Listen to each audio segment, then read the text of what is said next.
Good morning students. पाठ 5 जीवों में विविधता। इस पाठ में आगे आपको पढ़ाते हैं। आज पढ़ाएंगे आपको अगला संघ कौन सा है, ऑर्थोपोडा। संघ ऑर्थोपोडा। इस संघ के जीवों की क्या क्या विशेषताएं हैं। इनका शरीर द्विपार्श्व सममित और अनेक खंडों में बटा होता है। शरीर सिर, वक्ष तथा उदर में विभाजित होता है। यानी कि सिर होगा, वक्ष, उदर और इनमें विभाजित रहेगा। शरीर काइटिन के बने मजबूत बाह्य कंकाल में बंद रहता है। कंकाल होता है इनमें। समय समय पर बाह्य कंकाल शरीर से उतरता रहता है, जैसे सांप कांचुली छोड़ता है, आप जानते होंगे। इनके स्थान पर नए बाह्य कंकाल बनता है। यह क्रिया मोल्टिंग कहलाती है। शरीर के प्रत्येक खंड में एक जोड़ी बहुखंडीय उपांग होते हैं। ये कार्यों के अनुरूप जबड़ों, क्लोम या टांगों के रूप में पाए जाते हैं। जैसे आपने देखा होगा, बिच्छू में आगे 2 रहते हैं, कॉकरोच में रहते हैं, क्योंकि यही उदाहरण है इसके। बिच्छू है, मकड़ी है, केकड़ा है, कॉकरोच है, मक्खी है, कान खजूरा है, ये सभी इसी संघ में आते हैं। श्वसन के लिए जलीय जंतुओं में क्लोम, अगर जलीय जंतु है तो उसमें क्लोम होंगे, गिल्स जिन्हें कहते हैं। और स्थलीय जंतुओं में ट्रैकिया या बुकलंग पाए जाते हैं। इनमें शरीर की सतह पर भी श्वसन होता है। शरीर त्वचा से भी ये श्वसन कर सकते हैं। रुधिर परिवहन तंत्र खुला होता है। देह गुहा रुधिर से भरी होती है। सभी अंग उस रुधिर में डूबे रहते हैं। उदाहरण मैं आपको बता ही चुका हूं। तो ये इन जीवों की विशेषताएं थी। इसके बाद आता है संघ मोलास्का। मोलास्का संघ की क्या विशेषताएं हैं, एक बार सुनेंगे। इस संघ के जंतुओं का शरीर कोमल व खंड रहित होता है। इस पर खंड युक्त उपांग नहीं पाए जाते हैं। शरीर 3 भागों में बटा होता है, सिर, पैर और धड़। इस तरीके से 3 खंडों में बटा रहता है। शरीर के चारों ओर एक कड़ा खोल होता है, कवर होता है, तथा एक लिफाफे नुमा आवरण होता है, जिसे मेंटल या प्रवार कहते हैं। वास्तविक देह गुहा कम विकसित होती है, इसीलिए कवर उसको ढक के रखता है, बचाता है उसको। इस संघ में आता है आपका घोघा, यूनियो, ऑक्टोपस। ये इस तरह के जीव जो हैं इस संघ में आते हैं। इसके बाद आता है संघ इकाइनोड मेल्टा। इकाइनोड मेल्टा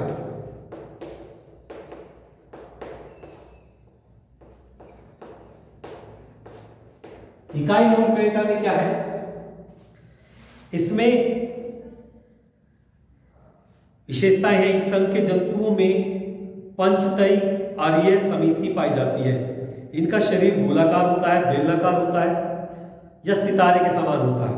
जैसे इसमें स्टार फिश, सितारा मछली आती है। देह भित्ति में कैल्शियम कार्बोनेट की पट्टियों से बना डर्मल अंतःकंकाल होता है। इनमें कंकाल पाया जाता है। इन पर कांटे होते हैं। इनके शरीर में जल संवहनी तंत्र पाया जाता है। यह शरीर के सभी भागों में भोजन और ऑक्सीजन पहुंचाता है।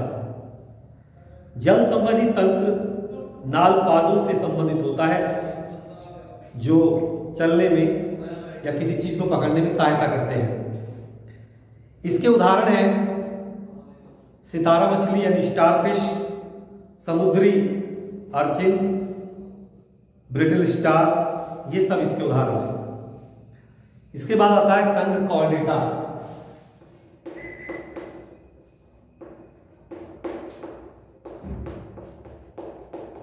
कॉर्डेटा संघ।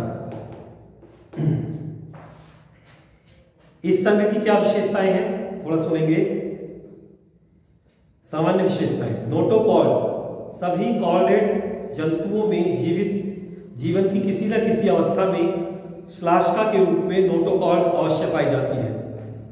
यह शरीर के मध्य पृष्ठ रेखा में आहार नाल के ऊपर तथा तंत्रिका रज्जु के नीचे पाई जाती है नोटोकॉर्ड। इनमें तंत्रिका तंत्र पाया जाता है, मस्तिष्क होता है, रीढ़ रज्जु होती है, जैसे हमारी रीढ़ रज्जु है, पीछे रीढ़ की हड्डी है, और मस्तिष्क है। इस प्रकार के जंतु हैं। ग्रसनी और क्लोम दरारें भी इनमें पाई जाती हैं। संघ कॉर्डेटा के प्राणियों को फिर दो समूहों में बांटा गया है।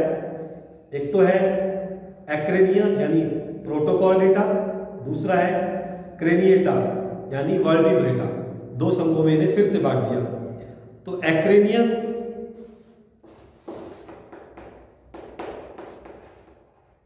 इन जंतुओं की क्या विशेषताएं हैं? एक्रेनिया इस समूह के प्राणियों में कपाल यानी सर, जबड़ा, जोड़ीदार उपांग नहीं होते। इनमें केवल नोटोकॉर्ड पाई जाती है, पीछे का रीढ़। कशेरुक दंड इनमें नहीं होता। नोटोकॉर्ड होगा, कशेरुक दंड नहीं होगा। ये फिर तीन भागों में बढ़ जाता है, हेमिकॉर्डेटा, यूरोकॉर्डेटा और सेफलोकॉर्डेटा। अब हेमिकॉर्डेटा की क्या विशेषताएं हैं? इनका शरीर शुंड, कॉलर व धड़ में बटा होता है। नोटोकॉर्ड छोटी व खोखली छड़ के रूप में मुख गुहा से लगी होती है। पृष्ठ तंत्रिका रज्जु पृष्ठ तल पर, अधर तंत्रिका रज्जु निचली सतह पर होती है। करोटी, जबड़ा और अंतःकंकाल इनमें नहीं होते। ग्रसनी की दीवार में बाहर की ओर खुलने वाली क्लोम दरारें इनके अंदर पाई जाती है। इसका उदाहरण है बेलेनोग्लोमस। बेलेनोग्लेसस इसका उदाहरण है। आपको मैं इसके चित्र भेज दूंगा, आप देख सकते हो। इसके बाद यूरोकॉर्डेटा, इसका जो तीन भागों में इसको बांटा गया था। यूरोकॉर्डेटा में इन जंतुओं का शरीर थैलीनुमा होता है, थैली के समान। शरीर के चारों ओर खोल होता है। थैलीनुमा ग्रसनी की दीवार में असंख्य क्लोम छिद्र होते हैं। ग्रसनी के चारों ओर एट्रियल गुहा होती है, क्लोम छिद्र होते हैं। नॉन कॉर्डोट तंत्रिका रज्जु केवल लार्वा की पूंछ में होते हैं जब वो छोटा होता है। वयस्क जंतु में वो समाप्त हो जाते हैं जब जंतु बड़ा हो जाता है। इसके बाद तीसरा है सेफलोकॉर्डेटा। इसमें क्या होता है कि पृष्ठ नालाकार तंत्रिका रज्जु उपस्थित होते हैं। तंत्रिका रज्जु होता है इसमें। नॉन कॉर्डोट तथा सिरे तक फैले रहते हैं। ग्रसनी की दीवार में बहुत से जोड़ीदार ग्रसनी विधर होते हैं। शरीर में एक पृष्ठ, एक अधर, एक पुच्छ पंख होता है। इसके उदाहरण है ब्रेकियोस्टोमा। ब्रेकियोस्टोमा इसका उदाहरण है। इसके बाद दूसरा आता है वर्टिब्रेटा।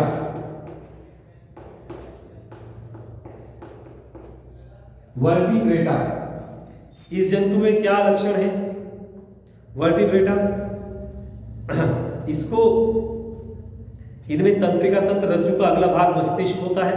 चारों ओर कंकाल का बना बक्सा होता है। कपाल, खोपड़ी होती है और इसी कारण इस समूह को क्रेनिएटा कहते हैं। कपाल, खोपड़ी क्योंकि इनमें होती है। नॉन कॉर्डेट केवल भ्रूण में ही पाया जाता है। भ्रूण मतलब जब बच्चा बहुत मां के पेट में होता है, बच्चा छोटा सा होता है। वयस्क में नॉन कॉर्डेट के स्थान पर अस्थिल कशेरुकों से बना कशेरुक दंड, मेरुदंड पाया जाता है। रीढ़ की हड्डी जो है, पेशियां कंकाल से जुड़ी होती हैं और चलने में सहायता प्रदान करती हैं। पेशियां हड्डियों से जुड़ी होती हैं। और किसके द्वारा जुड़ी होती हैं ये मुझे आप बताओगे। जो तंतु पेशियों को हड्डियों से जोड़ते हैं उनके नाम मुझे आप बताओगे, आपका होमवर्क है। सिर पर, ये 9th क्लास में मैंने आपको पढ़ाया था। सिर पर नेत्र, कर्ष व घ्राणगाही आदि संवेदी अंग पाए जाते हैं। कान, आंख, नाक, ये सब इनमें होते हैं। इसे फिर दो समूह में बांटा जाता है। एग्नेथा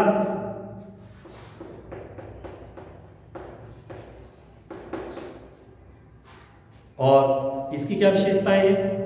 निम्न कोटि के कशेरुक होते हैं इसमें। इन जंतुओं में नोटोकॉर्ड जीवन पर्यंत बनी रहती है, इनकी नोटोकॉट समाप्त नहीं होती। इनमें वास्तविक जबड़े युग्मित उपांग होते हैं, दो हाथ दो पैर, इस तरीके से युग्मित अंग, ठीक है। इसमें मिक्सिन आता है इसका उदाहरण। इसमें नेथोस्टोमेटा, दूसरा है नेथोस्टोमेटा। दो भागों में बटा हुआ है नेथा और नेथिस्टोमेटा। इसमें क्या गुण है इनके गुण है कि जबड़े पूर्ण विकसित होते हैं, नोटोकॉट के स्थान पर कशेरु दंड होता है, रीढ़ की हड्डी, दो जोड़ी युग्मित उपांग पाए जाते हैं। ये पखनों, पादों और पंखों के रूप में होते हैं। इस उपसंग में दो वर्ग आते हैं, एक तो आता है पीसीज और दूसरा आता है टेट्रापोडा। पीसीज में मछलियां आती हैं, जैसे रोहू मछली है, टॉर्पीडो है, और जो आपका दूसरा है, तो आज इन वर्गों को आप पढ़ें। इसके आगे के संघ जो है वो मैं आपको अगली कक्षा में पढ़ाऊंगा। नमस्कार, धन्यवाद।